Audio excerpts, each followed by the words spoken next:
Shabbat Shalom. Shabbat Shalom. In this week's Torah portion, the matriarch Rebecca is pregnant with twins who battle intensely within her womb, causing immense distress. She expresses, Im kain, lama ze anochi. If so, why do I exist? If this is my reality, how do I continue living? How do I go on? At this moment, many of us in the Jewish community are distressed. We can imagine our brothers and sisters across seas asking themselves Rebecca's question, Im ken, lama ze anochi? How do we continue living with such loss, so much excruciating pain and trauma? This trauma is communal. We are heartbroken at the death of all innocent people, the eruption of so much hate towards Israel and towards Jews has been shocking, isolating. It triggers our historical memories of our ancestors who experienced such horrors as the Holocaust, pogroms, and further back throughout Jewish history. Before October 7th, we may have felt generally distant from daily experiences of antisemitism, but now it seems to be virtually everywhere, even in elementary and middle schools. In the last few weeks, I have heard from parents of children attending different schools all over the city who are facing anti-Semitic aggression, swastikas drawn on bathroom walls, hateful emails sent out to Jewish students and staff.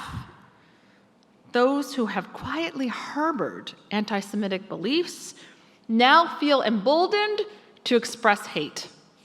This is so shocking to us Jews, perhaps especially to us liberal Jews who pride ourselves on building allyships. We are deeply passionate in our pursuit of social justice, our outspoken support for communities facing discrimination and hate. We have rallied, marched, and joined hands with so many groups to uplift their voices. Yet suddenly, after October 7th, we look around and find ourselves largely alone. We are no longer fully accepted as part of certain groups and communities. We are asked to check our Zionism at the door or even denounce it. We find ourselves the objects of hatred simply for being Jewish.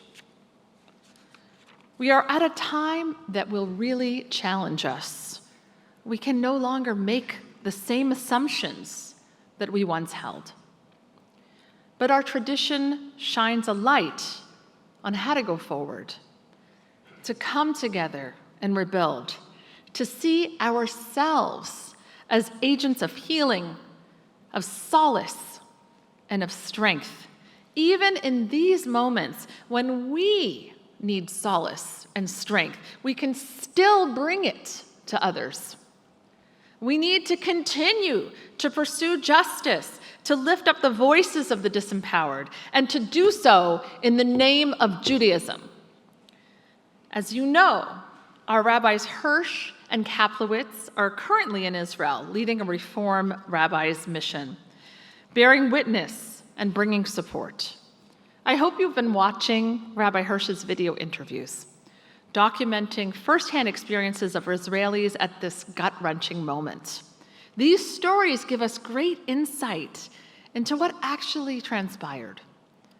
Many are heartbreaking to watch, but offer strength as we observe the ways in which everyday Israelis, even in their time of great suffering, have not given up hope for peace and are striving for a better world. One video features the Merchav Marpeh, healing space, conceived of and run fully by volunteers who left jobs and clinics to help the survivors of the music festival massacre who were under siege. These survivors experienced the most heinous atrocities for many hours before anyone was able to get there to help. Dr. Leah Naor, founder of Merchav Marpeh, said, "We wanted them to come to a place that could bring their trust back in the goodness of people." She shared with the survivors, "The amount of evil that you have felt in that massacre, we are going to shower you with so much good that you won't know what to do with it. There is no way to fight darkness but to bring light. That's the only way." She shared a story about a volunteer who makes sculptures with survivors. When she offered to reimburse him for his craft supplies, he declined, responding, "Do you think I would let you take away from my mitzvah?" As Rabbi Hirsch said, this eruption of love, national unity, and concern is the Jewish response. It provides the answer to Rebecca's question, Im kain, lama ze anochi? How do we continue to live with so much loss? We turn our energy towards one another in this time of distress. This is where we find hope and the seeds of renewal. We cannot fight hate with hate. Only light can pierce through the darkness. Shabbat Shalom.